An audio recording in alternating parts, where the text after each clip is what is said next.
Zoberte si, že už je to koľko, rok aj nejaké drobné, čo boli voľby. Kto si ešte spomenie na nejakého Rada Procházku? Už ani neviete, ako vyzerá.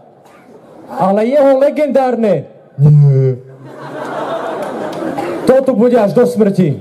Sledujete to každý deň. Každý deň vidíte, že typek podnikateľ, čo chodí na Bugatti Veyron, prišiel s miliónmi v igelitke zbili. Chápeš? A ty si povieš, OK, čo bude ďalej? Zrazu minister vnútra povie, vtedy bola doba kuť kešu a ty OK, kešu, mandle, ďalšie orechy, vieš. A potom povie premiér na svojich obľúbených novinárov, ste špinavé protislovenské prostitútky a že yes, poď ešte ďalej, kam to dokáže zájsť. Ale ľudia, ono je to všetko super, ale aby som sa bez tohto zaobišiel.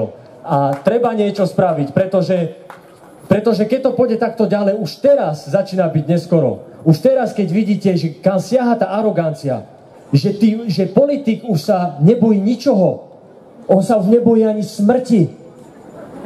Nie, vážne si to zoberte, že by prišla smrť za Ficom. Nie, teraz to nemyslím. A predstavte si, že by za ním prišla. A on by si držal ten svoj štandard, ako na tých tlačovkách. Smrť by za ním prišla, že vieš, prečo som si pre teba prišla? A on, že ďalšiu otázku poprosím. A si skončil. A chápeš, že prenesí to správanie do normálneho života, to iba on môže. Si to zober, že pán vodič, viete, prečo sme vás zastavili? Skúste ďalšiu otázku. Viete, ako rýchlo ste šli? Skúste ešte ďalšiu otázku. Pán vodič, vystúpte si z vozidla. Skúste ďalšiu otázku. To nebola otázka. Tak mám došli otázky, v tom prípade sa rozlúčime. Dobrý. Chápeš, to môže byť iba on. A si zober, že by prišla tá smrť, že príde za Mečiarom. Vieš, prečo som si pre teba prišla? Už teraz sa ma to spýtaš. Vybavený. Alebo si povieš, že dobre, idem za tým podnikateľom Bašternákom. Tam nestihne ešte ani nič povedať a zozadu vyjde Kaliňák, že toho nechajte, to je náš človek.